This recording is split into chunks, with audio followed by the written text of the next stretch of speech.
Hi, folks. Sports Director Chris Parks and Sports Anchor Julia Kennedy with you here on WBTW as we get you set for the first ever Myrtle Beach Classic at the Dunes Golf and Beach Club. We'll give you a hole-by-hole tour, beginning with hole number 1, nicknamed Mulligan's Run, a 425-yard par 4 that narrows in the middle with 2 bunkers. The second shot needs to carry 2 additional bunkers near the green to have success. The heart-shaped green is tricky and putting is difficult. Welcome to the Needle's Eye, the second hole on the course, a 440-yard par 4. Golfers have the option to try to hit it over the trees on the left side or stay on the fairway with a slight drop, but be careful not to tee it off too far straight with 2 bunkers up ahead. As you inch closer to the green, 2 more bunkers sandwich the ends of the fairway, and if you shank it, you better hope you avoid the small 2 ponds on both sides of the fairway. Hole number 3 is called the High Hurdle, a long par 4 measuring 452 yards. It's a straightaway hole that runs uphill until the last bunker on the left side of the fairway. As we approach the green, 2 more bunkers in the front protect the green, forcing you to aim for the back of the green and not leave anything short. Getting a par on this hole would be quite all right for most. The first par 5 on the course is 529 yards, called Temptation. Golfers will be tempted to cut their tee shots across the bend and over the bunkers, but a short shot, that'll leave you in the sand or battling it out in the thick rough. Notice the water separating the green and the fairway. From the first bunker to the closest edge of the water is about 175 yards. Make sure to have your A game on this green. It slopes back to front and right to left. Our first par 3 on the course is called the Ambush. The pros will need a long iron or hybrid club to reach the elevated green that has a narrow opening right in the front.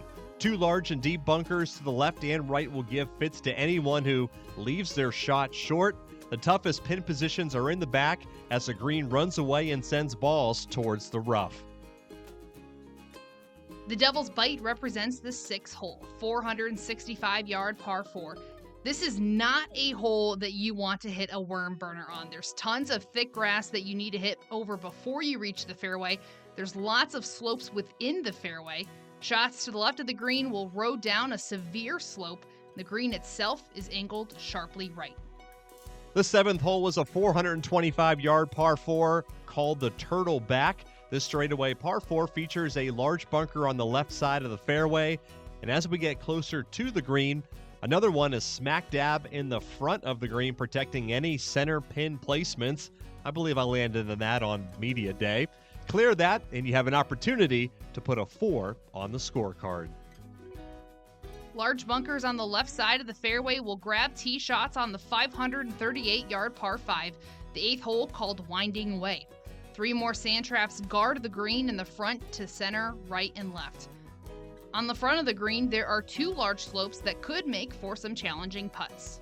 We finish up the front 9 with a beautiful view of the hotels, condos, and the Atlantic Ocean on this par 3 from 221 yards out. This hole is called the Dunes. With the wind and the sea breeze, club selection could be difficult. There are a total of 5 bunkers on the elevated green, and that is much wider than deep. It is one of the largest greens on the course. We begin the back 9 with a shorter par 4, 380 to the pin. Home run hitters off the tee should maybe leave the driver at home for this one. The water is about 305 yards from the tee box. Your shot towards the dance floor might be best towards the back as the front of the green slopes down towards the water. Number 11 is called the Salt Marsh. This 430-yard par 4 has a sharp dogleg to the right. Playing your tee shot to the left-hand side near the bunker keeps the line of trees to the right out of play. As we approach the green, a pair of bunkers protect the long and narrow green with water to the right and pockets to the left and behind the green. For our nature lovers, you might spot a lot of white herons on the 12th hole, hence the name. The 245-yard par 3 has a thick marsh to the right and water on both sides of the fairway. With 4 bunkers surrounding the green, 2 on the right, 1 on the left, and 1 in the back. From the championship tee, your best shot might be to shoot over the water with a driver or a fairway wood. Signature hole at the Dunes called the Waterloo. A par 5 that's over 600 yards with a severe dogleg to the right that wraps around Lake Singleton. If you've played this hole before, you've probably seen an alligator or 2. Playing your tee shot close to the water will make your second shot much easier. The farther left you go creates less of an opportunity to get to the green in 2. Bunkers protect the left front and right. Once you get to the green, putting is quite difficult depending on pin placement. Par is a great score on this one. Word Hoe, the 14th hole, is labeled as the toughest hole to par on the back 9. This hole measures 450 yards to the pin. Off the tee, note the large bunkers to the left side of the fairway. The hole has an elevated, smaller, and wider green, but is not very deep. 3 bunkers surround the green on the left, right, and the rear. The Big Gator, the par 5 15th, is quite narrow. There's a pair of sand traps alongside the right-hand side. Keeping your second shot between the next set of bunkers is the safest, but even a couple yards too far into the rough, and you may end up on the cart path. Both sides of the green slope sharply down from the putting surface, which isn't very big to begin with. I know I said no worm burners before, but definitely no worm burners on the 16th hole, with the stream protected by rocks in the front of the tee box. After that, the fairway is pretty much a straight shot to the green, but good luck if you don't land your approach shot right on the green. It's surrounded by 7 bunkers, giving it the look of and the namesake of the bullseye. This par 4 measures 370 yards. The final par 3 on the course is called Live Oaks, 185 yards to the pin, and according to the yardage book, this one plays a lot longer. The prevailing wind comes off the ocean and pushes many shots from left to right, where that huge bunker awaits. The green, like many, is elevated.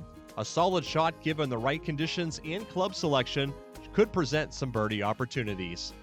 The last hole wrapping up the Dunes course faces the clubhouse. The par 4 named Little Gator is about 381 yards from the championship tee to the front of the water that separates the green from the fairway.